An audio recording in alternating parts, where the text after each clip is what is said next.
Hello everyone, myself Priyanka from JSR Tutors. So today we are going to do board question paper of class 12 biology. मार्च 2020 में जो paper आया हुआ था उसका आज हम एनालिसिस करेंगे.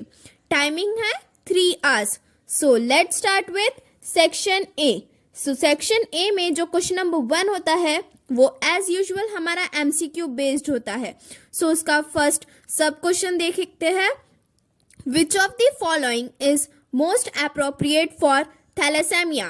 Option A, decrease of either beta or alpha globin chain of hemoglobin A molecule. Option B, decrease of alpha cells of pancreas.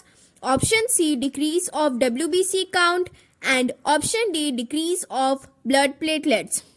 So the correct answer is decrease of either beta or alpha globin chain of hemoglobin A molecule.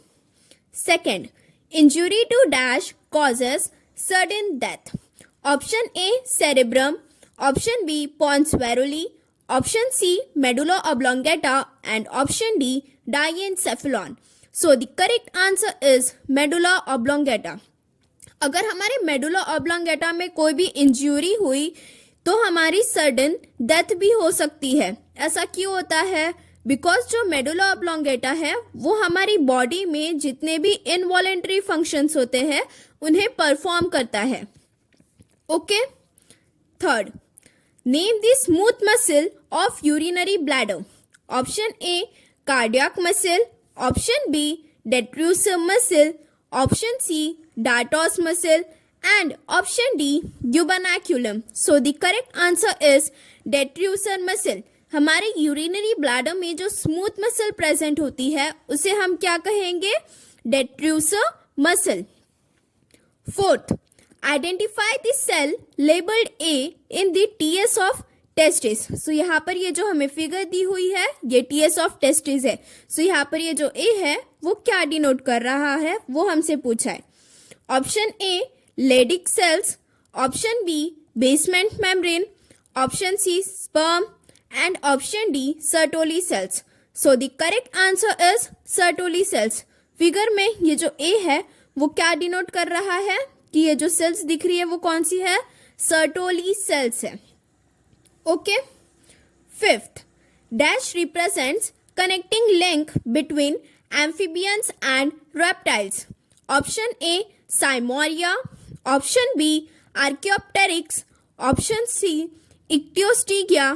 And option D, Archaeornis. So the correct answer is Cymoria. Cymoria जो है ये एक connecting link है जो कि amphibians and reptiles के बीच में present होता है. Sixth, how many meiotic and mitotic divisions are required for the formation of male gametophyte from pollen mother cell? Option A, 2 meiotic and 1 mitotic. Option B, 1 meiotic and 1 mitotic. Option C, 1 meiotic and 2 mitotic. And option D, 2 meiotic and 2 mitotic. So the correct answer is 1 meiotic and 2 mitotic divisions are required for the formation of male gametophyte from pollen mother cell.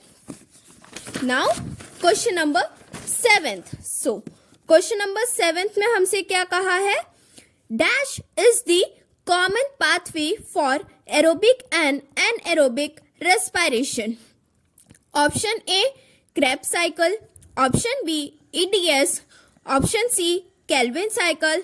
And option D, glycolysis.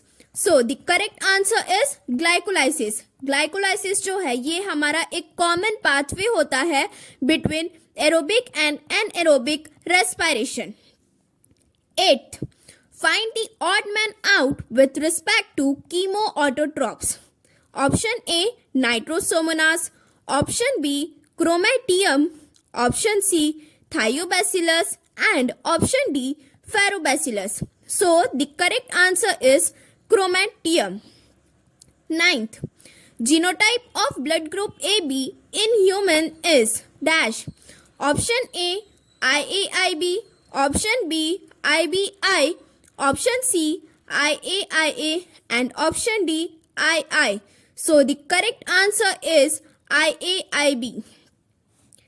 10th, linker DNA connecting two successive nucleosome consists of dash. Option A 146 base pairs, option B 200 base pairs, option C 160 base pairs, and option D 54 base pairs.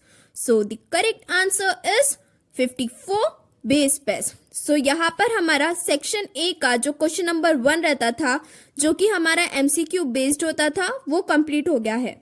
Now section A के question number 2 में हम आएंगे, जो कि answer the following questions है. Okay, so first, where were the bones of jaws and teeth of Ramapithecus found. So इसका answer क्या आएगा? The bones of jaws and teeth of Ramapithecus were found in the Shivalik hills of northern India. One sentence question है, but इसे भी पूरा sentence के form में ही लिखना, एक एक वर्ड में करके नहीं लिखना है आप सभी को. सो इसका आंसर कैसे आएगा? The bones of jaws and teeth of Ramapithecus were found in the Shivalik hills of northern India. Now, second, in electrocardiogram, QRS complex stands for. ये देखो यहाँ पर ये जो हमें फिगर दिया हुआ है, ये किसका दिया हुआ है? ये हमें इलेक्ट्रोकार्डियोग्राम का दिया हुआ है. ठीक है, सेम देखो ये वाला हमारा सेम हमारा टेक्स्ट बुक का डायग्राम हो गया. ठीक है, ये PQRST ये सभी अलग अलग टाइप्स की वेव दिख रही है यहाँ पर. ये देखो ये जो हमारी P वेव, मतलब कि ये जो स्टार्टिंग वाली वेव दिख रही है, इसे हम क्या कहेंगे? P वेव कहेंगे, जो कि क्या डिनोट करता है? Atrial depolarisation. मतलब कि एट्रिया कैसे रहेंगे यहाँ पर? कॉन्ट्रैक्ट करेंगे. ठीक है, देन यहाँ पर QRS वेव, मतलब कि QRS वेव को ही हम लोग QRS कॉम्प्लेक्स भी कह सकते हैं. तो ये क्या डिनोट करेगा? Ventricular depolarization. QRS वेव क्या डिनोट करेगा? वेंट्रिकुलर डीपोलराइजेशन, मतलब कि जो वेंट्रिकल्स है वो कॉन्ट्रैक्शन शो करेंगे. एंड देन उसके बाद में ये देखो यहाँ पर ये जो एंडिंग वाली वेव है, इसे हम क्या कहेंगे? T वेव कहेंगे, जो कि क्या शो करेगा? वेंट्रिकुलर रीपोलराइजेशन, मतलब कि जो वेंट्रिकल्स रहेंगे वो रिलैक्सेशन की जो प्रोसेस होती है वो शो करेंगे. सो ये वाला फिगर जो है ये हमारा इलेक्ट्रोकार्डियोग्राम का हो गया. सो इसमें QRS कॉम्प्लेक्स क्या स्टैंड कर रहा, किस चीज के लिए स्टैंड कर रहा है, वही पूछा था. सो उसका आंसर क्या आ जाएगा? Ventricular depolarization. Okay, now third, Lakshman has low secretion of ADH resulting in dash type of diabetes. अगर लो सिक्रीशन ऑफ ADH है, देन कौन से टाइप का डायबिटीज होगा? हमें इंसुपिडस टाइप का डायबिटीज होगा. Okay, Lakshman has low secretion of ADH resulting in insipidus type of diabetes. Fourth, name the region of retina where rods and cones are absent. So rods and cones कहाँ पर absent होंगे? Blind spot. हमारे eyes में एक retina का reason होता है. सो retina का वो रीजन जहां पर रॉड्स एंड कोन्स एब्सेंट होंगे, वो कौन सा रीजन हो गया हमारा? Blind spot. Okay, fifth, among biotic components the micro consumers are called. Biotic का मतलब जितने भी लिविंग कंपोनेंट्स प्रेजेंट होते हैं, उनमें जो माइक्रो कंज्यूमर्स होंगे उन्हें हम क्या कहेंगे? Decomposers. Among biotic components, the micro consumers are called decomposers. Now sixth में हमें ये जो A है ये आइडेंटिफाई करने के लिए कहा है. A में मतलब कि A कौन सी ग्रुप में आ रहा है? हमारा प्लांट में आ रहा है. एंड यहाँ पर ये प्रोडक्ट दिया हुआ है, मतलब कि ये प्लांट है, उससे हम कौन सा प्रोडक्ट मिलता है वो दिया हुआ है. सो निकोटियाना टेबेटम. निकोटियाना टेबेटम ये हमें कौन से प्लांट से मिलता है? निकोटिन से मिलता है. ओके, एंड वही अगर हम लोग निकोटियाना टेबेटम ये प्लांट से हमें कौन सा प्रोडक्ट मिलेगा? निकोटिन मिलेगा. एंड वही अगर हम विनक्रेस्टिन या फिर विनब्लास्टिन की बात करेंगे तो ये हमें कौन से प्लांट से मिलता है? कैथरैंथस रीसर्च. ओके, विनक्रेस्टिन एंड विनब्लास्टिन ये हमें कौन से प्लांट से मिलेगा? कैथरैंथस रीसर्च से मिलेगा. एंड निकोटीन, ये हमें कौन से प्लांट से मिलता है? निकोटियाना टेबेटम से मिलता है। 7th, the genotypic ratio 1:2:2:4:1:2:1:2:1 is obtained in F2 generation. What will be the phenotypic ratio? तो अगर जीनोटिपिक रेशियो जो है वो हमें इतना मिल रहा है तो फिर फिनोटिपिक रेशियो जो है F2 जनरेशन में वो कितना मिलेगा? 9:3:3:1। F2 जनरेशन में अगर जीनोटिपिक रेशियो 1:2:2:4:1:2:1:2:1 है तो फिनोटिपिक रेशियो क्या आएगा हमारा? 9:3:3:1। ओके, देन 8th में हमसे क्या कहा है? जो टर्म रेसेसिव है उसे डिफाइन करने के लिए कहा है। ओके, सो यहाँ पर देखो हम उसे डिफाइन कैसे करेंगे? Producing little or no phenotypic effect when occurring in heterozygous condition with a contrasting allele is known as recessive. For example, ये देखो यहाँ पर ये दोनों क्या लिया हुआ है? कैपिटल ए लिया हुआ है एंड यहाँ पर ये स्मॉल ए लिया हुआ है। तो यहाँ पर तो हमें रेसेसिव कंडीशन है या फिर डोमिनेंट कंडीशन है ये पता ही नहीं चलेगा क्योंकि ये होमोसाइगस वाली कंडीशन हो गई। ओके, बट वही अगर हम लोग ने यहाँ पर ये एक कैपिटल ए ले लिया एंड दूसरा ये एक स्मॉल ए ले लिया, सो ये जो कैपिटल वाला है वो क्या करेगा? वो खुद के कैरेक्टर्स को एक्सप्रेस करेगा, मतलब कि वो डोमिनेंट हो गया। एंड ये जो स्मॉल ए वाला है वो उस खुद के कैरेक्टर्स को एक्सप्रेस नहीं करेगा, तो ये कौन सा हो गया? हमारा रेसेसिव वाला ट्रेट हो गया। ओके, सो यहाँ पर अभी हमने सेक्शन ए जो था वो हमारा पूरा कंप्लीट कर लिया है। Now let's move towards section B. Section B में हमें 8 क्वेश्चंस अटेम्प्ट करना है। हर एक क्वेश्चन 2 मार्क्स कैरी करेगा। Okay, so question number 3, sketch and label angiospermic embryo sac. So यहाँ पर हमें एंजियोस्पर्मिक एम्ब्रियो सैक का डायग्राम निकालना था। सो ये देखो ये सेम फिगर आपके टेक्स्ट बुक का ही लिया हुआ है। यहाँ पर एंटीपोडल सेल्स कहाँ पर प्रेजेंट है? Egg cell, polar nuclei, egg, synergid, filiform apparatus, कौन सी चीज कहाँ पर प्रेजेंट है वो पूरा डिनोट करना है। सो यही फिगर आ जाएगा पूरा यहाँ पर हमारा एंजियोस्पर्मिक एम्ब्रियो सैक में। Okay, now question number 4, to avoid photo respiration which anatomical peculiarities are shown by C4 plants. So जो फोटो रेस्पिरेशन की प्रोसेस होती है उसे अवॉइड करने के लिए C4 प्लांट्स जो है वो कौन सी पेक्युलरिटीज शो करेंगे, ये हमसे पूछा है। ठीक है, तो सबसे पहले यहाँ पर ना ये देख लेना, कभी भी अगर C4 प्लांट्स की बात करेंगे, ठीक है, सो C4 प्लांट्स में हमारे पास में डायमॉर्फिक क्लोरोप्लास्ट प्रेजेंट रहेगा। डायमॉर्फिक का मतलब कि 2 टाइप के क्लोरोप्लास्ट प्रेजेंट रहेंगे। एक हो जाएगा ग्रैनल क्लोरोप्लास्ट जिनमें ग्रैनम प्रेजेंट होगा, जो कि कहाँ पर मिलेंगे? हमें मेसोफिल सेल्स में मिलेंगे। ओके, एंड दूसरा ए ग्रैनल क्लोरोप्लास्ट हो जाएगा। ए ग्रैनल क्लोरोप्लास्ट मतलब कि ग्रैनम एब्सेंट है, ये कहाँ पर मिलेंगे? हमें बंडल शीथ सेल्स में मिलेंगे। ठीक है, तो C4 प्लांट्स में डायमॉर्फिक क्लोरोप्लास्ट प्रेजेंट होता है, इतना याद रखना। एंड देन सेकेंड चीज ये याद रखना, क्रैंस एनाटॉमी भी प्रेजेंट होती है C4 प्लांट्स में। C4 प्लांट्स में ऊपर में देखो ये मेसोफिल सेल्स के अंदर में यहाँ पर क्लोरोप्लास्ट प्रेजेंट है। ठीक है, एंड देन ये बंडल शीथ सेल्स हो गई। ये बंडल शीथ सेल्स जो है इनमें ये ए ग्रैनल क्लोरोप्लास्ट प्रेजेंट होता है एंड ये बंडल शीथ सेल्स के आजू बाजू में पूरे वेस्कुलर बंडल्स प्रेजेंट होंगे। वेस्कुलर बंडल्स मतलब कि जो जाइलम और फ्लोएम होता है। ओके, सो इसका आंसर देख लेते हैं कैसा आएगा। Structural peculiarities shown by C4 plants. First, there are bundle sheath cells present containing chlorophyll. Bundle sheath cells में भी क्लोरोफिल प्रेजेंट होता है बट उनमें एक granal type of chloroplast present है। Okay, second, bundle sheath cells are radially arranged around the vascular bundle. So bundle sheath cells जो है वो रेडियली अरेंज्ड है वेस्कुलर बंडल्स के around. Bundle sheath cells remain surrounded by 1 or more mesophyll cells. This arrangement of mesophyll, bundle sheath and the vascular bundle is called Kranz anatomy. Fourth, There are two types of chloroplast, granule in mesophyll cells and agranule in bundle sheath cells. So ये चारों points लिख लेना यहाँ पर, अगर time होगा तो ही ये दोनों चीजें ड्रॉ करना है. एक डायमॉर्फिक क्लोरोप्लास्ट प्रेजेंट होता है एंड दूसरा क्रैन्स एनाटॉमी. अगर टाइम नहीं होगा तो सिर्फ ये 4 पॉइंट्स ही लिख लेना एग्जाम में. Okay, now question number 5th.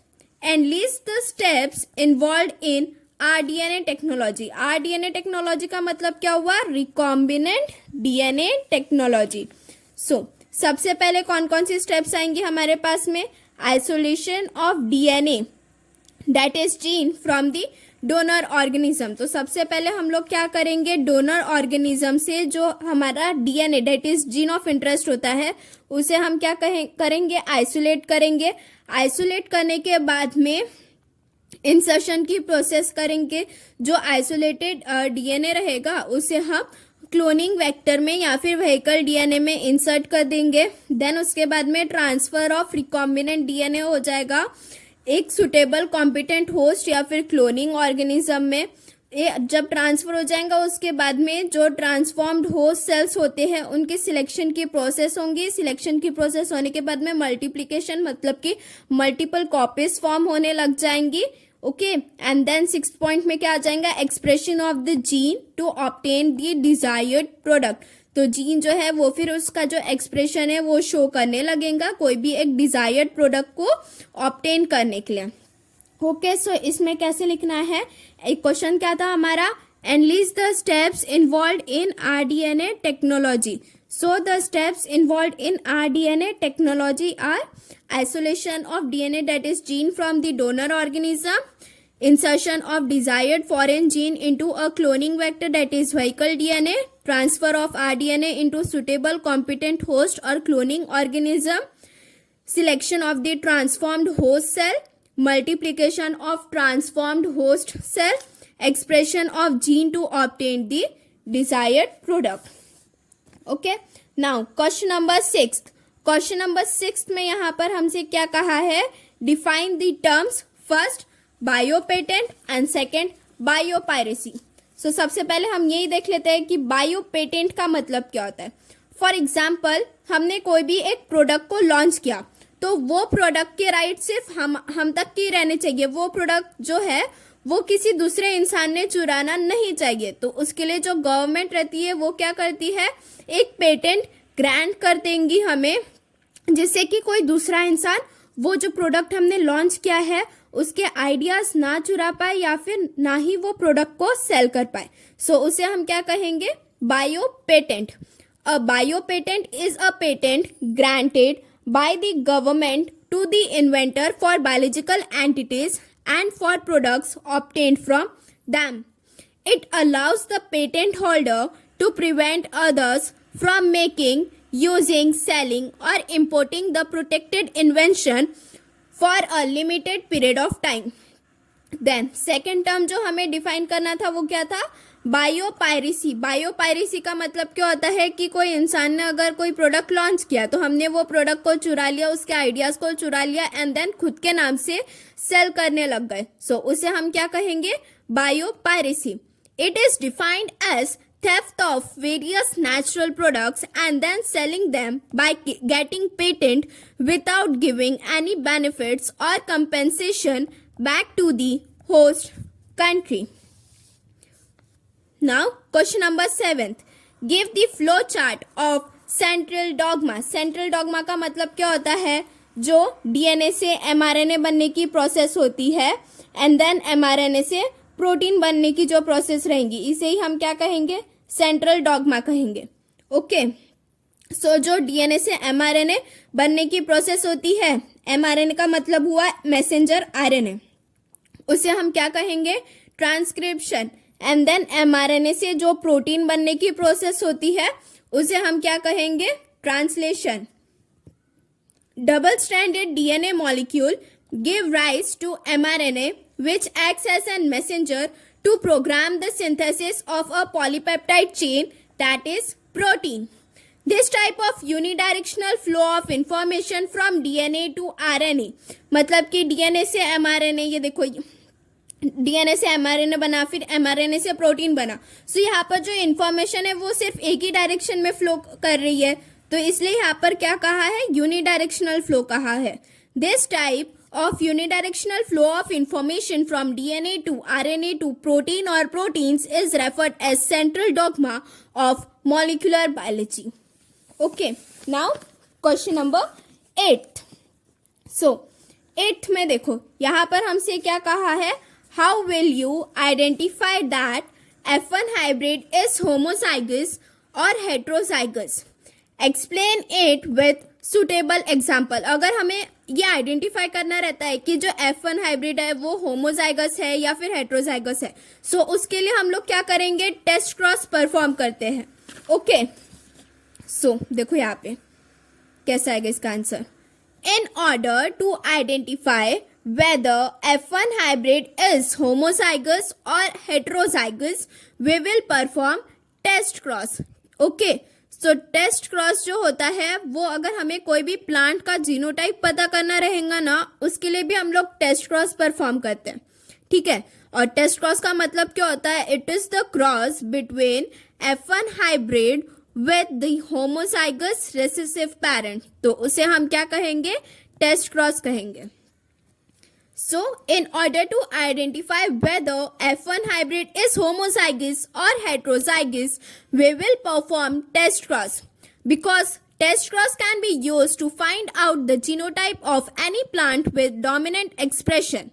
The cross of F1 hybrid with the homozygous recessive parent is known as a test cross.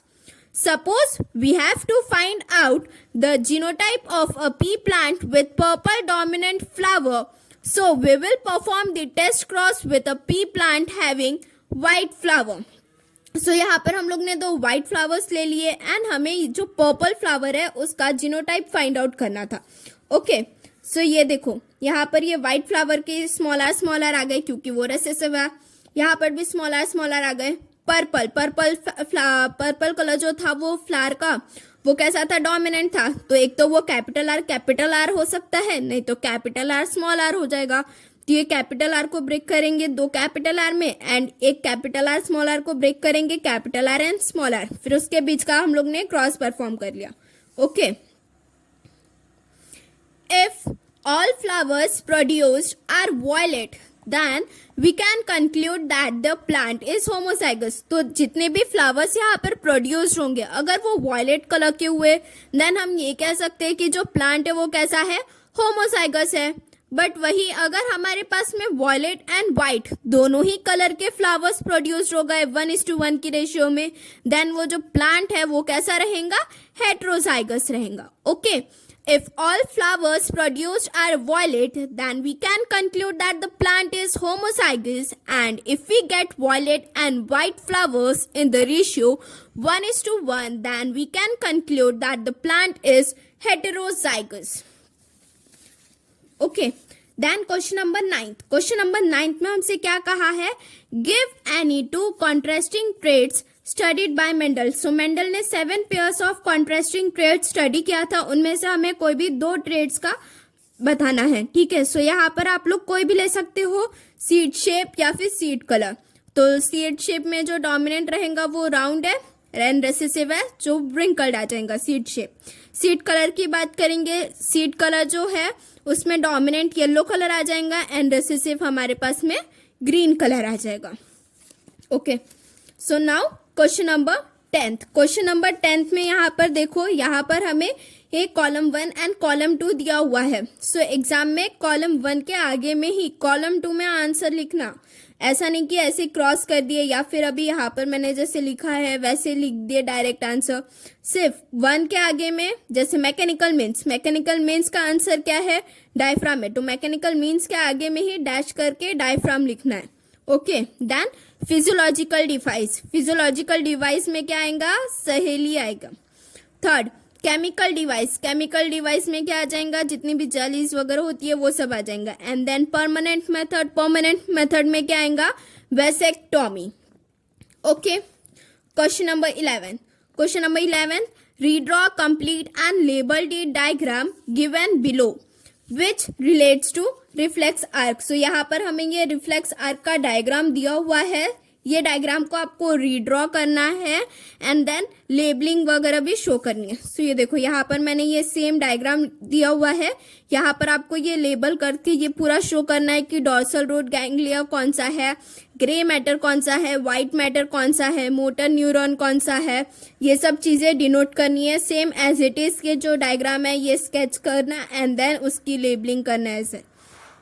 Okay, 12th, explain Hardy-Weinberg principle with the help of Punnett square. जहां पर भी Hardy-Weinberg principal आएगा वहां पर याद रखना कि P plus q is equals to 1 होता है। Okay, so Hardy-Weinberg principle states that at equilibrium point both the gene or allele frequency and genotypic frequency remain constant from generation to generation. Example, a single locus has two alleles, capital A and small a. The frequency of these alleles are P and Q respectively. The allele frequency for any locus is always 1. Therefore, P plus Q is equals to 1. The genotypic frequency of both alleles are represented by P plus Q whole square is equals to 1. Therefore, P square plus 2PQ plus Q square is equals to 1. That is, A capital A is equals to P square. Small a is equals to Q square. 2 capital A small a is equals to 2PQ. Therefore, capital A small a is equals to PQ. So, यहाँ पर हमें ये cross करके show कर दिया है कि capital A small ए कैसे बनेगा। यहाँ पर कैपिटल ए ले लिया था P के लिए, यहाँ पर हम लोग ने ये स्मॉल ए ले लिया था Q के लिए। ओके, देन यहाँ पर अगेन फिर से हमने कैपिटल ए ले लिया है P के लिए एंड स्मॉल ए ले लिया है Q के लिए। देन यहाँ पर क्रॉस परफॉर्म कर दिया। ओके, सो लास्ट पॉइंट इसमें हमें क्या लिखना है, there are few factors such as gene migration, that is gene flow, genetic drift, mutation, genetic recombination, natural selection, non-random mating, etc., which affect or change the Hardy-Weinberg equilibrium. So ये एक last point है, ये भी लिख लेना कि कौन कौन सी चीज़ों के कारण हार्डी-वेनबर्ग इक्विलिब्रियम अफेक्ट होता है हमारा। Okay, now question number 13। Question number 13 देखो, यहाँ पर हमें कंप्लीट द फॉलोइंग चार्ट कहा है, यहाँ पर हमें टाइप्स ऑफ स्पीशीज बताना है एंड उसके एग्जाम्पल्स दिए हुए हैं एंड वो कौन से टाइप की स्पीशीज है वो बताना है। ओके, सो यहाँ पर देखो ये जो रेड कलर से लिखा है ना वो उसके आंसर्स हो गए। सो वर्नरेबल स्पीशीज में क्या आ जाएगा हमारे पास में, क्लाउडेड, लियोपार्ड और मस्क डियर।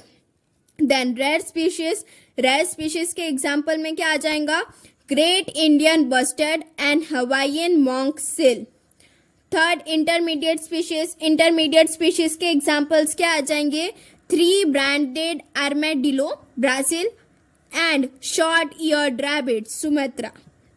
ये जो रेड कलर से लिखा है वही यहाँ पर एग्जाम्पल, वही यहाँ का आंसर आ जाएगा। मतलब कि यहाँ पर टाइप्स ऑफ स्पीशीज हमें बताना है, कौन सी टाइप की स्पीशीज है, उनके एग्जाम्पल्स दिए हुए हैं। Okay, 14th, complete the tree diagram and right examples of A and B। सो यहाँ पर हमें टाइप्स ऑफ एयर पॉल्यूटेंट्स दिए हुए हैं। दो टाइप के होते हैं, एक फाइन पार्टिकल्स होता है एंड एक कोर्स पार्टिकल्स होते हैं। फाइन पार्टिकल्स का जो साइज होता है वो less than 100 micrometre in diameter होगा एंड कोर्स पार्टिकल्स का जो साइज होता है वो ओवर 200 माइक्रोमीटर इन डायमीटर होता है। ओके, अगर हम लोग फाइन पार्टिकल्स के एग्जाम्पल्स की बात करेंगे सो उसमें क्या आ जाएगा, एरोसोल्स एंड टोबैको स्मोक। ठीक है, बट वही अगर हम लोग कोर्स पार्टिकल्स के एग्जाम्पल्स की बात करेंगे सो उसमें क्या आ जाएगा, carbon particles and dust particles. Okay, fine particles के एग्जाम्पल में क्या आ जाएगा, aerosols and tobacco smoke. Course particles के एग्जाम्पल्स में क्या आ जाएगा, carbon particles and dust particles. ठीक है, सो यहाँ पर हमारा सेक्शन बी भी पूरा कंप्लीट हो गया है। सेक्शन बी में हर एक क्वेश्चन में आपको 2 मार्क्स मिलेंगे अगर आपने प्रॉपरली लिखा हुआ है। So now moving towards section C. Section C में भी हमें 8 क्वेश्चंस अटेम्प्ट करने हैं। ओके, सो पर क्वेश्चन हमें 3 मार्क्स मिलेंगे अगर हमने करेक्टली लिखा हुआ है। Question number 15, give the location and 1 function of the following receptors. So सब यहाँ पर हमें लोकेशन और एक एक फंक्शन देना है यहाँ पर जितने भी टाइप के रिसेप्टर्स बताए हैं। पहला क्या है हमारा मैकेनो रिसेप्टर्स। ओके, सो मैकेनो रिसेप्टर्स कहाँ पर प्रेजेंट रहेंगे, स्किन में प्रेजेंट होंगे। उनका फंक्शन क्या होता है, sensitive to mechanical stimuli like touch, pain, pressure, deep pressure etcetera. Mechanoreceptors कहाँ पर प्रेजेंट होते हैं, स्किन कैसी होती है हमारी, सेंसिटिव होती है टू टच, पेन, या फिर अगर हमें कोई कांटा भी चुभता है देन हम जल्दी से सेंस कर लेते हैं। तो वो किसकी वजह से होता है, मैकेनोरिसेप्टर्स की वजह से होता है जो कि हमारे स्किन में प्रेजेंट होता है। ओके, देन सेकेंड कौन सा था हमारे पास में, स्टेटो एकॉस्टिक रिसेप्टर्स। सो स्टेटो एकॉस्टिक रिसेप्टर्स कहाँ पर प्रेजेंट होंगे, हमारे इंटरनल ईयर, मतलब कि इंटरनल ईयर में जो सेमी सर्कुलर कैनाल्स होते हैं वहां पर स्टेटो एकॉस्टिक रिसेप्टर्स प्रेजेंट होंगे। उनका फंक्शन क्या होता है, this receptors are responsible for maintaining balance and equilibrium. हमारे बॉडी का जो भी बैलेंस वगैरह होता है वो मेंटेन करने के लिए कौन से रिसेप्टर्स रिस्पॉन्सिबल होते हैं, स्टेटो एकॉस्टिक रिसेप्टर्स रिस्पॉन्सिबल होते हैं, जो कि कहाँ पर प्रेजेंट रहेंगे, इंटरनल ईयर के सेमी सर्कुलर कैनाल्स में। ओके, देन थर्ड हमें कौन सा दिया हुआ है, बैरो रिसेप्टर्स। सो बैरो रिसेप्टर्स की बात करेंगे तो वो कहाँ पर प्रेजेंट होते हैं, they are present in walls of atria, vena cava, aortic arch and carotid sinus. उनका फंक्शन क्या होता है, sense changes in BP that is blood pressure so as to restore the homeostasis through vasodilation and vasoconstriction. Then question number 16, ये देखो, classify the following composition of blood plasma given below as per column A and complete column B. Select the given options. First serum, तो यहाँ पर हमें ये जो है ये कंपोजिशन दिए हुए हैं ब्लड प्लाज्मा के, उसे हमने column A and column B में सेग्रीगेट करना है। सो यहाँ पर हमें प्लाज्मा प्रोटीन दिया हुआ है, नाइट्रोजनस वेस्ट दिया हुआ है एंड इनऑर्गेनिक सॉल्ट दिया हुआ है। सो इनमें से प्लाज्मा प्रोटीन कौन से है, नाइट्रोजनस वेस्ट कौन से एंड इनऑर्गेनिक सॉल्ट कौन से है वो बताना। सो देखो, प्लाज्मा प्रोटीन में हमारे पास में क्या आ जाएगा, serum, albumin and fibrinogen. Nitrogenous waste में हमारे पास में यूरिया, यूरिक एसिड आ जाएगा। एंड अगर हम लोग इनऑर्गेनिक सॉल्ट्स की बात करेंगे, सो इनऑर्गेनिक सॉल्ट्स में हमारे पास में क्या आएगा, bicarbonates and sulphates of sodium. Okay, so यहाँ पर वैसे ही सेम क्लासीफाई करके लिखना था। एग्जाम में आपको ये column A and column B बना के ही लिखना। प्लाज्मा प्रोटीन्स में आ जाएगा serum, albumin and fibrinogen. Nitrogenous waste में आ जाएगा यहाँ पर urea and uric acid. And inorganic salts में आ जाएगा bicarbonates and sulphates of sodium. Okay, so now moving towards question number 17। So देखो, क्वेश्चन नंबर 17 में हमसे यहाँ पर क्या कहा है, name the causative agent of malaria, state any 2 symptoms and 2 preventive measures of malaria. So malaria का जो कॉजेटिव एजेंट होता है उसका नाम बताना है, 2 सिम्टम्स बताने हैं मलेरिया के एंड 2 प्रिवेंटिव मेजर्स बताने हैं। Okay, so malaria is caused by the protozoan parasite Plasmodium. और सिम्टम्स की बात करेंगे देन हमें फीवर होता है पीरियोडिक इंटरवल पे, मतलब कि जैसे हर 2-2 घंटे पर फीवर आएगा, या फिर एक दिन में, मतलब कि 6 आवर्स के ड्यूरेशन में आपको फीवर आते रहेगा। हम लोग हॉट एंड शिवरी फील करेंगे। ओके, अगर हम लोग वही मलेरिया के प्रिवेंटिव मेजर्स की बात करेंगे, then first we have to avoid mosquito bite by using insect repellent. Always use a bed net impregnated with insecticides. ये सब चीज़ें हम लोग प्रिवेंटिव मेजर्स ले सकते हैं मलेरिया जैसे डिसीजेस को अवॉइड करने के लिए। Okay, then 8th, identify 1 and 2 in the following diagram. ये देखो, यहाँ पर ये जो हमें डायग्राम दी हुई है, यहाँ पर ये 1 क्या डिनोट कर रहा है एंड 2 क्या डिनोट कर रहा है वो पूछा है। Write in brief about production of vaccine and then production of vaccine कैसा होता है उसके बारे में बताना है। ओके, सो जो फर्स्ट है वो क्या डिनोट कर रहा था, एंटीजन डिनोट कर रहा था, एंड जो सेकेंड है वो एडजुवेंट डिनोट कर रहा था। अभी हम प्रोडक्शन ऑफ वैक्सीन के बारे में बताएंगे, ठीक है। सो Production of vaccine involves the growing of organism in a growth medium to produce large amount of toxins. These toxins are then altered to give toxicides which are no longer toxic. These toxicides becomes antigen which the immune system recognizes and hence produces antibodies to act against genuine toxins. The live organism in the culture are inactivated and the resulting mixture is diluted using dilutants and the mixed with an adjuvant. The blended vaccine is then filled and packaged. So यहाँ पर देखो ये जो है सबसे पहले inactivate organisms, जितने भी इनएक्टिवेट ऑर्गेनिजम्स रहते हैं उनसे हमें एंटीजन मिल जाएंगे एंड देन एंटीजन जो रहता है उसे हम लोग क्या करते हैं, डाइल्यूट करते हैं, उसे फिर हम लोग डाइल्यूट करके वैक्सीन का फॉर्मेशन कर लेंगे, डाइल्यूएंट के साथ में मिक्स कर लेंगे हम लोग एडजुवेंट को. ओके, एडजुवेंट को मिक्स करेंगे देन वैक्सीन का प्रोडक्शन हो जाता है. Question number 19. Satish is a color blind boy. His mother has normal vision, but his maternal grandfather is colorblind. His father and maternal grandmother have normal vision. Explain the pattern of inheritance with a suitable chart. सो देखो कभी भी अगर हमें colour blind दिखा, colour blindness जो होता है ये एक एक्स लिंक्ड रिसेसिव डिसऑर्डर होता है. ओके, एंड इसमें कंपल्सरीली जो फीमेल रहती है वो एक तो कलर ब्लाइंड होनी चाहिए, नहीं तो कैरियर होनी चाहिए. Okay, so colour blind is a x linked recessive disorder. It means to get colorblind, a female must have both the X chromosome of a recessive trait and male only need one recessive X chromosome which must have come from his mother, as the only XY sex chromosomes are present in males. Given situation, CB क्या denote कर रहा है, colour blind है, XC recessive colour blind है, mutated X chromosome, and X जो है वो dominant unaffected X chromosome है. ओके, सो यहाँ पर फादर क्या है वो नॉर्मल है एंड मदर जो है वो मस्ट बी अ कैरियर, मतलब कि तभी वो कलर ब्लाइंड की जो कंडीशन होती है वो होती है जब हमारी मदर जो है वो कलर ब्लाइंड रहेंगी. ओके, सो ये देखो अगर मदर कलर ब्लाइंड नहीं होंगी तो she must be a carrier for the process of colour blindness, for the disease of colour blindness to occur. ठीक है, so ये देखो ये मैटरनल ग्रैंडफादर है जो कि कैसे हमारे कलर ब्लाइंड है, इसलिए यहाँ पर ये XCY लिखा है. एंड देन ये मैटरनल ग्रैंड मदर है जो कि हमारी कैसी है, नॉर्मल है, XX है. तो यहाँ से X आ गया एंड यहाँ से XC आ गया.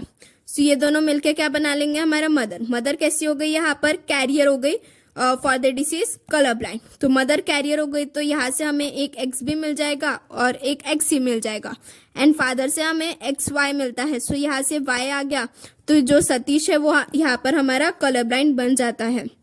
यहाँ पर हमें एक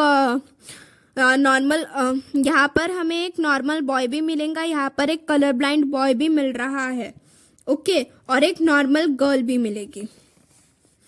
fourth point, mother is normal but maternal grandfather is colorblind and maternal grandmother is not colorblind. For mother to be a carrier, maternal grandmother doesn't have to be a carrier or deceased. She can either be a carrier or normal. Therefore, given situation represents the crisscross inheritance. Crisscross inheritance मतलब कि जैसे कोई grandfather अगर colour blind है तो फिर mother जो रहेंगी, मतलब उनकी जो डॉटर रहेंगी वो कैसी रहेंगी, कैरियर रहेंगी. ये कैरियर हुई तो इनका जो सन रहेगा या फिर डॉटर रहेंगी, इनका जो सन रहेगा वो कैसे हो जाएगा, फिर कलर ब्लाइंड हो जाएगा. तो इसे हम क्या कहते हैं, क्रिस क्रॉस इनहेरिटेंस कहते हैं. Okay, now question number 20. What are the requirements of dairy management? Give one example of each Indian and exotic breed of cow. So यहाँ पर डेयरी मैनेजमेंट के रिक्वायरमेंट्स क्या होते हैं वही हमसे क्वेश्चन में पूछा हुआ है. सो देखते हैं उनके रिक्वायरमेंट्स क्या क्या होते हैं. Requirements of dairy management: selection of good breeds having high yielding potential under the climatic condition of the combined with the resistance to diseases in the basic requirements. So जो ब्रीड्स रहनी चाहिए वो उनका high yielding potential होना चाहिए, जो भी climatic conditions changes वगैरह होते हैं उनसे, एंड वो डिसीज़ को रेसिस्टेंस भी शो करनी चाहिए, मतलब कि डिसीज़ फ्री रहने चाहिए, जल्दी उन्हें कोई भी डिसीज़ वगैरह नहीं होना चाहिए। ऐसे गुड ब्रीड्स वगैरह रखने चाहिए हमें डेयरी मैनेजमेंट में। Cattle have to be well looked after. Quality and quantity of fodder in proper ratio should be given. Cleanliness and hygiene of the cattle are of utmost importance while milking, storage and transport of milk and milk products. जैसे कि हम हमारा घर वगैरह सब clean करके रखते हैं खुद अच्छे रहने के लिए, ये तो वैसे ही सेम क्लीननेस की जो प्रोसेस होती है वो कैटल्स वगैरह को भी रिक्वायर्ड होती है for their safety and precautions. The shed must be clean and spacious with adequate facilities for feeding, watering and light.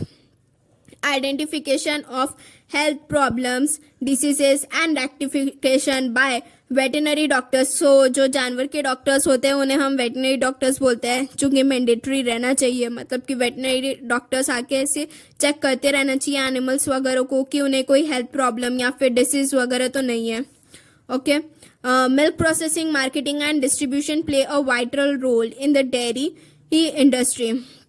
So जो प्रोसेसिंग मार्केटिंग वगैरह की प्रोसेस रहती है it plays a vital role in dairy industry. Okay, then यहाँ पर हम लोग कुछ अभी इंडियन एंड एक्सोटिक ब्रीड्स के एग्जांपल्स देख लेते हैं। So Indian breed of cow जो है वो गिर है, and exotic breed of cow जो है वो क्या है, जर्सी है। Okay, now question number 21, distinguish between DNA and RNA. ये तो सभी को ही पता होता है। डीएनए क्या होता है, हमारा डीऑक्सी न्यूक्लिक एसिड होता है, एंड आरएनए क्या होता है, न्यूक्लिक एसिड होता है। ओके, सो उनके बीच का डिफरेंस लिखना था। सो स्टार्ट करते हैं। फर्स्ट पॉइंट क्या आ जाएगा कि डीएनए का मतलब क्या होता है, डीऑक्सी न्यूक्लिक एसिड। आरएनए का मतलब क्या होता है, nucleic acid. DNA in a DNA molecule, two nucleotide strands are intertwined around one another making the DNA double helix. So DNA कैसा होता है, हमारा डबल स्ट्रैंडेड होता है। RNA जो होता है वो कैसा होता है, सिंगल स्ट्रैंडेड होता है। RNA has a single nucleotide strand, it folds upon itself. Third point, nitrogenous bases are adenine, thymine, cytosine and guanine in the DNA molecule. RNA molecule की बात करेंगे तो उनमें जो नाइट्रोजनस बेसिस होते हैं वो कौन से होते हैं, adenine, uracil, cytosine and guanine. Okay, fourth point देखेंगे, the sugar present in DNA molecule. DNA molecule में जो शुगर प्रेजेंट रहेगा वो डी राइबोस शुगर प्रेजेंट होगा, एंड आरएनए मॉलिक्यूल में जो शुगर प्रेजेंट होता है वो राइबोस शुगर होता है। DNA is responsible for transmission of genetic character whereas RNA is responsible for protein synthesis. तो यहाँ पर DNA and RNA का फंक्शन दे दिया है। तो DNA जो होता है it is responsible for transmission of genetic character and RNA जो है वो हमारा protein synthesis के लिए mainly responsible होता है। Then last point क्या लिखना है यहाँ पर, DNA has a long chain of nucleotide and RNA has a shorter chain of nucleotide. Okay. Now question number 22. What is green revolution? Give two examples each of improved variety of wheat and rice. तो green revolution क्या होता है वो बताना है, and दो examples देने हमें यहाँ पर improved varieties of rice and wheat. ठीक है, so green revolution bring in the great increase in production of food grains such as rice and wheat due to the introduction of high yielding varieties to the use of pesticides and a better management techniques. There should be adequate supply of water so that the yield of the crop is not hampered. Examples of improved varieties of wheat. So wheat के examples देख लेंगे, paddy and pigeon pea, and examples of improved varieties of rice. rice का example देख लेंगे, Vijaya and Padma. So green revolution के लिए बस आपको इतना ही लिखना है कि ग्रीन रेवोल्यूशन होता क्या है, दो एग्जाम्पल्स दे देना यहाँ पर व्हीट एंड राइस के इम्प्रूव्ड वेराइटीज के। Okay, now question number 23। Question number 23, give microbial source of the following products in the industrial production. पहला क्या है, विटामिन B12 का माइक्रोबियल सोर्स क्या है, देन क्लोरोमाइसिटिन का क्या है, पेक्टिनेज का क्या है। Okay, so microbial source for vitamin B12। Vitamin B12 का जो माइक्रोबियल सोर्स है वो क्या है, इकोलाई है, and then microbial source for chloromycetin, chloromycetin का जो माइक्रोबियल सोर्स है वो क्या है, Streptomyces venezuelae. Microbial source for pectinase, pectinase का जो माइक्रोबियल सोर्स है वो क्या है, Aspergillus and Penicillium fungi. So यही तीनों चीजें लिखनी है यहाँ पर 3 मार्क्स के लिए। Question number 24, give the significance of respiration, respiration की जो प्रोसेस होती है उसका सिग्निफिकेंस देना है, यहाँ पर सिग्निफिकेंस बताना है क्या क्या होता है क्या क्या नहीं। So respiration is an important process in nature, it is a process by which the solar energy trapped by the plants in the food can be utilized. The organic compounds are broken down to release energy. तो जितने भी organic compounds है वो छोटे छोटे molecules में broken down होंगे to energy release करने के लिए एटीपी मॉलिक्यूल्स के फॉर्म में। Okay, this energy is in the form of ATP molecules and is made available for all the vital activities of the organism. ATP जो है उसे हम स्टोर करके भी रख सकते हैं। Okay, so photosynthesis utilizes carbon dioxide and releases oxygen. So photosynthesis की जो प्रोसेस होती है वो क्या करता है, कार्बन डाइऑक्साइड को यूटिलाइज करता है एंड ऑक्सीजन को रिलीज आउट करता है।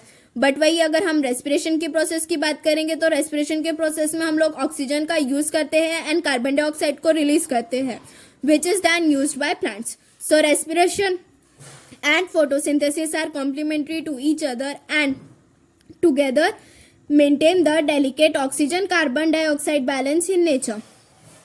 Third, some of the energy released by respiration is also in the form of heat. This heat energy contributes significantly in the warm-blooded animals towards the body. So let's start with question number 25. Explain the mechanism of anaerobic respiration. Anaerobic respiration मतलब respiration की process अगर oxygen के absence में हो रही होंगी so उसे हम क्या कहेंगे, anaerobic respiration. Okay, the mechanism of anaerobic respiration involves glycolysis, decarboxylation and reduction. So glycolysis में क्या होता है कि जो हमारा 1 मॉलिक्यूल ऑफ ग्लूकोज रहता है वो कन्वर्ट हो जाएगा 2 मॉलिक्यूल्स ऑफ पायरुवेट में and it leads with to the formation of 2 molecules of NADH2 and ATP। ठीक है, एंड डीकार्बोक्सिलेशन की बात करेंगे। सो डीकार्बोक्सिलेशन मतलब कि डी का मतलब रिमूव करना, कार्बोक्सिलेशन मतलब कार्बन डाइऑक्साइड CO2 को रिमूव करने की जो प्रोसेस रहती है उसे हम क्या कहेंगे, डीकार्बोक्सिलेशन। ओके, एंड देन उसके बाद में रिडक्शन की बात करेंगे तो जितने भी बड़े बड़े मॉलिक्यूल्स होते हैं उनको हम लोग रिड्यूस करके छोटे मॉलिक्यूल्स में फॉर्म कर लेंगे तो उसे हम क्या कहेंगे, रिडक्शन कहेंगे। ओके, सो ग्लाइकोलाइसिस और EMP pathway. An aerobic process means it does not require the presence of O2. It occurs in the cytoplasm. During glycolysis, each glucose molecule is broken down into 2 pyruvate with the formation of 2 molecules, each of NADH2 and ATP.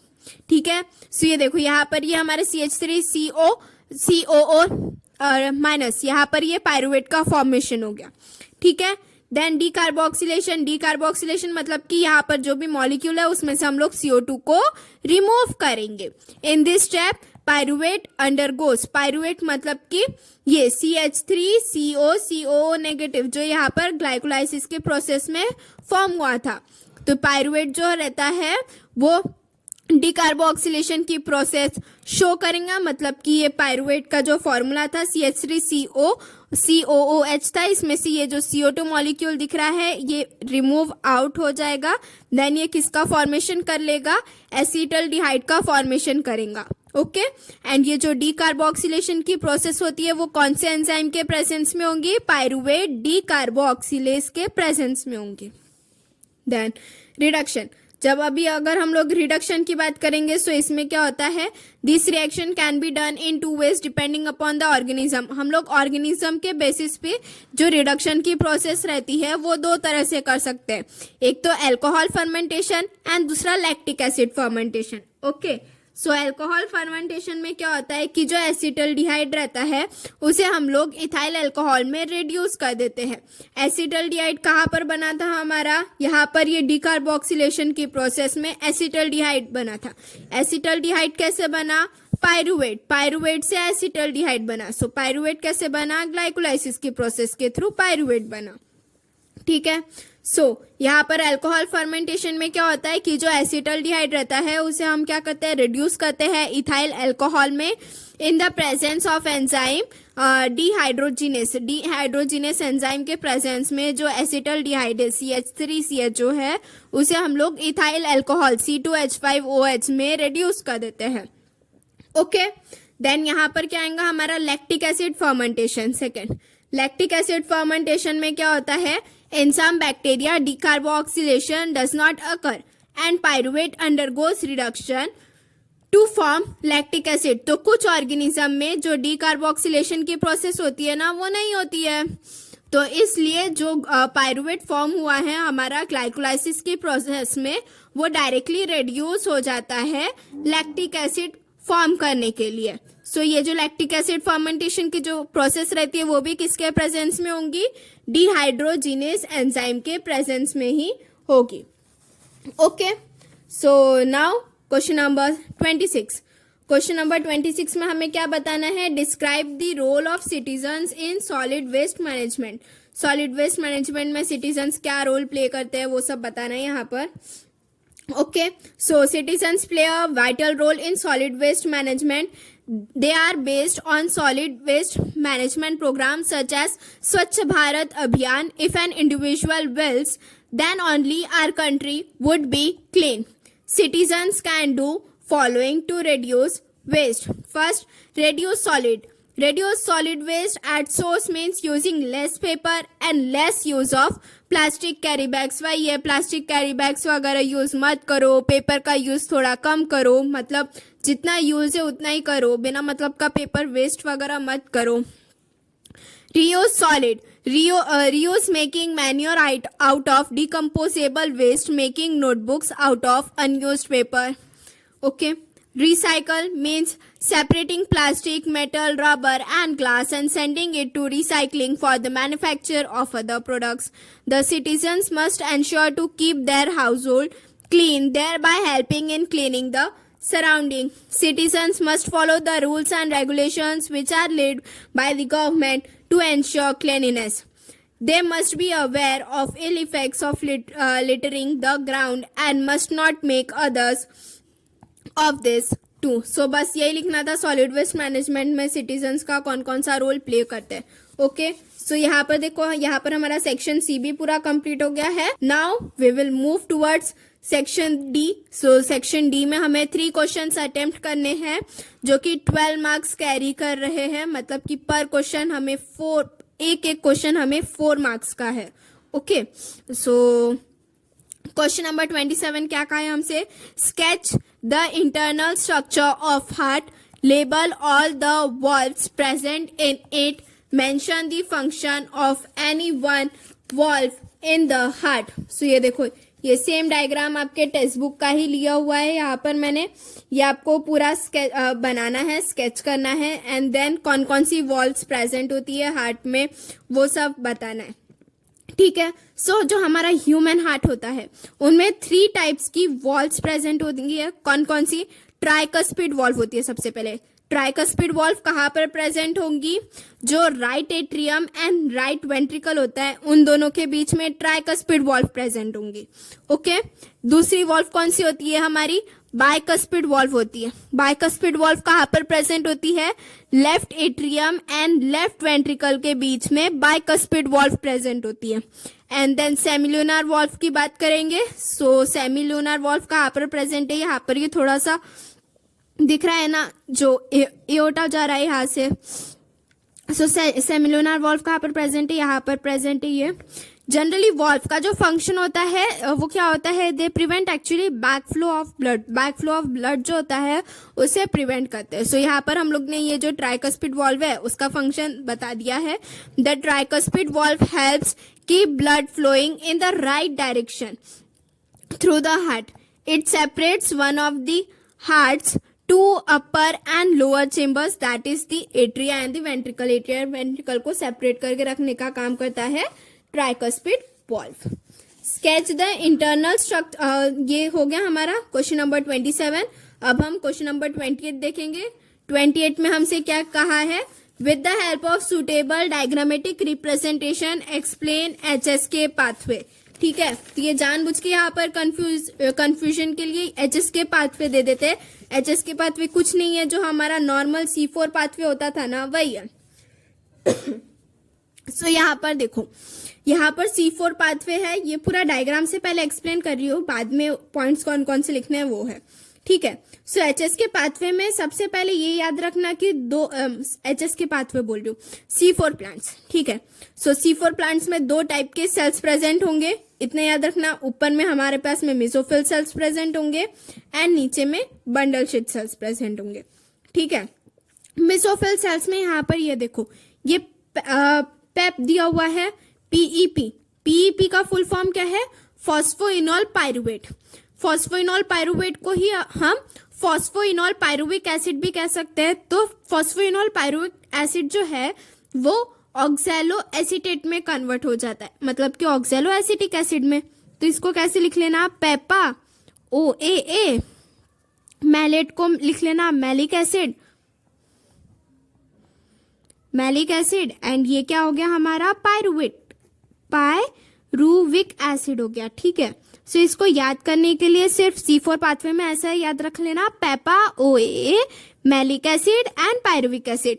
Peppa का मतलब क्या हो गया? Phosphoenol pyruvic acid. OAA का मतलब क्या हो गया? Oxalo acetic acid.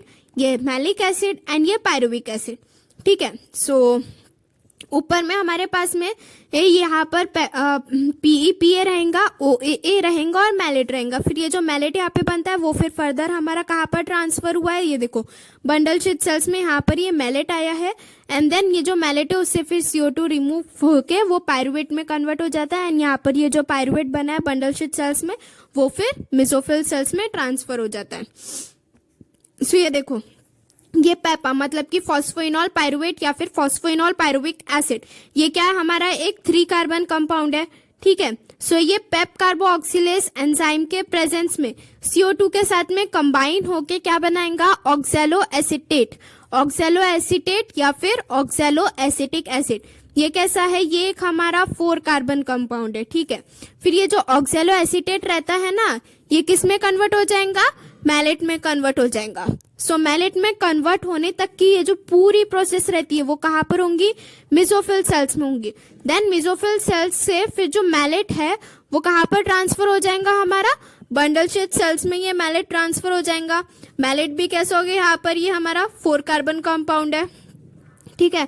सो यहाँ पर से फिर ये मैलेट से क्या होगा? ये जो CO2 है वो रिलीज आउट हो जाएगा। CO2 जो मैलेट से रिलीज होता है वो कहाँ पर एंटर करेगा? हमारा कैल्विन साइकिल में एंटर करता है रूबिस्को एंजाइम की हेल्प से एंड देन फिर वो किस में कन्वर्ट हो जाता है?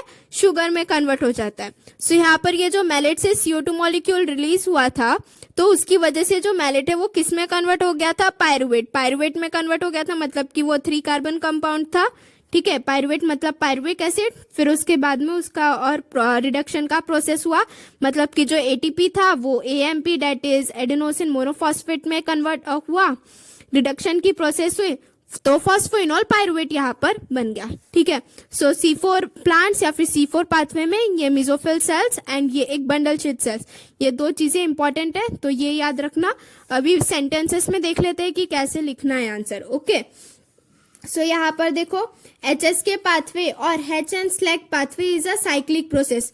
क्वेश्चन में HS के पाथवे जानबूझ के बच्चों को कंफ्यूजन के लिए दिया हुआ रहता है कि बच्चे सोचने लग जाए कि HS के पाथवे कौन सा है, तो वो सिंपल हमारा C4 पाथवे ही है, ठीक है। उसे हम H एंड स्लैग इसलिए भी कहते हैं क्योंकि वो ये दो नाम के साइंटिस्ट थे जिन्होंने ये पाथवे डिस्कवर किया था, इसलिए। It was discovered by 2 Australian scientists, Hatch and Slack. It is also known as C4 pathway। देखो, HS के पाथवे या फिर Hatch and Slack पाथवे को ही हम लोग C4 पाथवे भी कहते हैं, ठीक है। Because it is found in C4 plants, क्योंकि C4 plants में मिलता है इसलिए इसे हम C4 पाथवे कहेंगे। Carbon dioxide fixation is done in this pathway. Carbon dioxide fixation की जो प्रोसेस होती है वो होगा इसमें। नाउ इन मेसोफिल सेल्स, तो C4 पाथवे में हम लोग ने 2 दिख लिया था, 2 टाइप के सेल्स इंपॉर्टेंट होते हैं, एक हमारा मेसोफिल सेल्स एंड दूसरा हमारा बंडल शीट सेल्स, ठीक है। In mesophyll cells the primary CO2 acceptor is 3 carbon molecule that is phosphoenol pyruvate, PEP, PEP that is PEP carboxylase enzyme helps in the fixation of the CO2. Here CO2 gets converted into 4 carbon oxaloacetate and then to malate.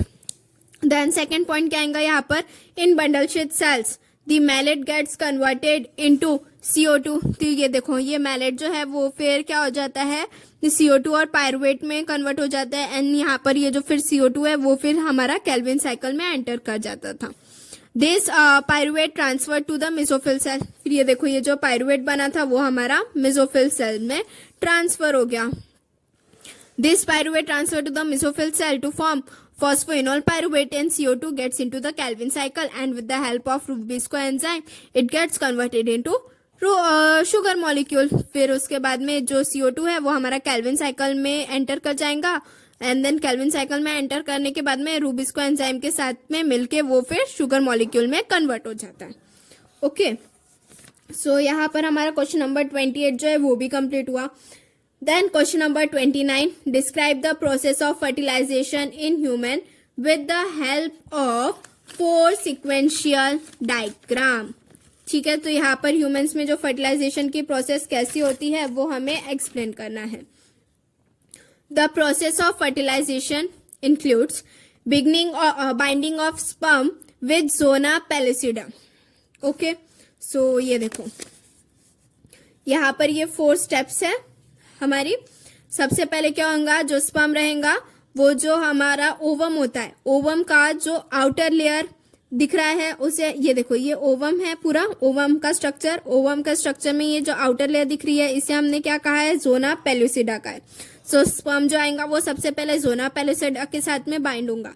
Then उसके बाद में acrosome की reaction होंगी. फिर उसके बाद में membranes जो है वो फ्यूज होंगे एंड देन जो है स्पर्म का जो न्यूक्लियस है उसकी फिर एंट्री होती है. ठीक है, तो वही है सिर्फ इसमें. सबसे पहला पॉइंट क्या है, binding of sperm with zona pellucida. The head of the sperm binds to the outer layer of the egg. Outer layer of the egg क्या है हमारा, जोना पेलुसिडा. देन उसके बाद में एक्रोसोमल रिएक्शन होंगी by the process of exocytosis. Exocytosis the content of acrosome is released. ठीक है, fusion of membrane होगा. फिर उसके बाद में फ्यूजन ऑफ मेम्ब्रेन में क्या होगा, जो हाइड्रोलाइटिक एंजाइम्स जो एक्रोसोम है वो क्या करेगा, हाइड्रोलाइटिक एंजाइम्स को रिलीज करेगा. The hydrolytic enzymes release from the acrosome helps the sperm burrows through the zona pellucida layer and enables the fusion of the egg and the sperm membrane. Then last point क्या लिखना है, entry of sperm nucleus. Now the sperm nucleus enters into the egg. फिर उसके बाद में जो sperm का nucleus होता है वो ये एग के अंदर में चले जाता है एंड देन फ्यूजन की प्रोसेस हो जाती है. Okay, now question number 30. Question number 30 में हमसे क्या क्या है, what is artificial method of vegetative reproduction. इसमें हमें कटिंग एंड बडिंग के बारे में एक्सप्लेन करना है. ठीक है, सो जहां पर भी वेजिटेटिव रिप्रोडक्शन बोला तो वो हमारा एसेक्सुअल रिप्रोडक्शन आ जाएगा. ठीक है, so vegetative reproduction is a type of asexual reproduction in which new plants form just by using some fragment of the parent plant. Vegetative propagation में क्या होता है, या फिर वेजिटेटिव रिप्रोडक्शन, इसमें क्या होता है कि कोई भी जो एक प्लांट है वो प्लांट के एक पार्ट जैसे कि बर्ड हो गया, नोड हो गया, इंटर नोड हो गया, या फिर स्टेम को कट कर दिया. फिर उसको कट करने के बाद में अगर उसको हम लोग ने कोई भी सॉइल में लगाए तो वहां से क्या होगा, फिर न्यू प्लांट की ग्रोथ होने लग जाएंगी. तो यही क्या होता है, वेजिटेटिव प्रोपोगेशन होता है. ठीक है, vegetative propagation is a type of asexual reproduction in which new plants form just by using some fragment of the parent plant. Artificial method of vegetative propagation, the process of growing plants by using artificial method is called artificial propagation. artificial propagation क्या होता है, जो plants को grow करने की process रहती है अगर वो हम लोग आर्टिफिशियल मेथड से करेंगे सो उसे हम क्या कहेंगे, आर्टिफिशियल प्रोपगेशन कहेंगे. ठीक है, it is mainly of 3 types, cutting, budding and layering. So हमें सिर्फ अभी क्वेश्चन में कटिंग एंड बडिंग के बारे में पूछा है. ओके, सो कटिंग में क्या होता है, in this method a healthy young branch with a few node and internode. So nodes क्या रीजन होता है, देखो जैसे ये स्टेम हुआ, स्टेम का यहाँ पर दिख रहा है, यहाँ से लीफ, यहाँ से ये लीफ ग्रो हुआ, तो ये क्या हो गया, नोड। यहाँ से ये दूसरा लीफ, ये दूसरा नोड। सो ये दोनों नोड के बीच का जो रीजन था वो इंटरनोड था, ठीक है। सो कटिंग में क्या होता है कि in this method a healthy young branch with a few node and internode is cut off and most of it leaves are removed. Now the cut end is stuck into some good moist soil. The cutting will then develop roots and grow into a new plant. This method is used to propagate plant like rose, sugarcane and pineapple. हम सभी के घर में, हम सभी की मम्मियाँ ऐसा करती है, रोज के जितने भी स्टेम्स वगैरह रहती है उन्हें ऐसे स्टेम है तो उससे ऐसे कट करती है, फिर उसे प्लांट में लगा देती है। देन उसके बाद में हमारे पास में बडिंग आ जाएगा। बडिंग क्या होता है, in budding a bud with a small portion of the bark is taken from the desired plant. This is inserted into a small slit that is made in the bark of the other plant. Both the plants are tied together and the buds are not allowed to dry. फिर ऐसे budding की भी process हो जाती है। Okay, now the last question, question number 31. Describe the system associated with elimination of urine with the help of neat labeled diagram, ठीक है। सबसे पहले आपको यहाँ पर ये जो हमारा ह्यूमन एक्सक्रीटरी सिस्टम होता है इसका डायग्राम निकालना है। सेम टेक्स्ट बुक का ही डायग्राम है, यही आपको एग्जाम में निकालना है, ठीक है। तो कौन सी लेफ्ट किडनी है, राइट किडनी है, ये नोटिस करना है यहाँ पे कि जो राइट किडनी है वो थोड़ी नीचे की तरफ बनी हुई है एंड ये जो लेफ्ट है वो थोड़ी ऊपर की तरफ, दोनों एक ही पोजीशन पे एक ही लेवल पर मत बना देना, ठीक है। देन उसके बाद में ये ह्यूमन एक्सक्रीटरी सिस्टम, तो ह्यूमन एक्सक्रीटरी सिस्टम में हमारे पास में एक पेयर ऑफ किडनी प्रेजेंट है। देन उसके बाद में पेयर ऑफ यूरेटर प्रेजेंट है, ओके। एंड ये देखो ये हो गया हमारा यूरिनरी ब्लैडर एंड ये हो गया यूरेथ्रा। यूरेथ्रा से हमारा यूरिनेशन की प्रोसेस होती है। यूरिनरी ब्लैडर में क्या होता है, यूरिन स्टोर होता है, ठीक है। यूरेटर क्या करता है, यूरेटर जो है ये यूरिन को लेकर आने का काम करता है। यूरिन को कहाँ से लेकर आने का काम करता है, नेफ्रॉन्स से लेकर आने का काम करता है। नेफ्रॉन्स कहाँ पर प्रेजेंट होते हैं, हमारी किडनीज में। किडनीज में हमारे पास में बहुत सारे नेफ्रॉन्स प्रेजेंट होते हैं। नेफ्रॉन्स में ही यूरिन का फॉर्मेशन होगा एंड देन फिर वो जो यूरिन है वो यहाँ से यूरेटर से धीरे धीरे ऐसे ट्रांसफर होता है एंड देन यूरिनरी ब्लैडर में स्टोर होता है। जब फिर हमारा यूरिनरी ब्लैडर पूरा फिल हो जाता है देन हमारे ब्रेन को सिग्नल पहुंच जाता है एंड देन यूरिनेशन की प्रोसेस होती है यूरेथ्रा के थ्रू, ठीक है। सो इसमें कौन कौन सी पॉइंट्स लिखना है ये देख लो यहाँ पर। The system associated with the elimination of urine is the urinary system. The human is the urinary system. The human excretory system consists of a pair of kidney, a pair of ureter, urinary bladder, and urethra. ठीक है। First point: kidneys are a pair of dark red bean-shaped organs on either side of your spine, below your ribs, and behind your belly. Kidneys maintain the internal environment of the body constant, extract nitrogenous waste from the blood, regulate the pH of the blood, remove excessive drug and pigments from the body. The nephron is the structural and functional unit of the kidney. Nephron को structural and functional unit of the kidney क्यों कहा है, because उसमें urine formation की process होती है। Ureter is a thin muscular tube which carries urine from the kidney to the bladder. There is one ureter that comes out of each kidney as an extension of the renal pelvis. Ureter है, kidney थी ऐसे हमारी, ठीक है। ये हमारी kidney थी, यहाँ से यूरेटर ये बाहर निकल रहा था, वही ये ureter is a thin muscular tube which carries urine. Urine को कैरी करेगा किडनी से यूरिनरी ब्लैडर तक के। There is one ureter that comes out of each kidney as an extension of the renal pelvis, ठीक है।